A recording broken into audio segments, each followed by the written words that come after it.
কিছুদিন আগে বন্ধুরা জানো তো, আমি কয়েকটা লাউয়ের বীজ লাগিয়েছিলাম। তারপর সেগুলো থেকে সুন্দর চারা হয়েছিল। তো দুটো চারা আমি এখন এই বালতিতে প্রতিস্থাপন করব। 25 লিটারের বালতিতে আগে থেকেই মাটি প্রস্তুত করে রেখেছিলাম।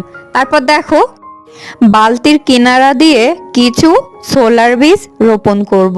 তো তোমরা চাইলে কিন্তু শীতকালে ছোলা বীজ লাগিয়ে ছাদ থেকেই কিন্তু ছোলার শাক সংগ্রহ করতে পারো। তো আমার খুব ইচ্ছে হলো কিছু ছোলা লাগাই। তো দেখি, এই প্রথমবার আমি ছোলা লাগাচ্ছি, তো কেমন হয়। তো পরের ভিডিও পেতে হলে অবশ্যই চ্যানেলটিকে লাইক এবং সাবস্ক্রাইব করবে।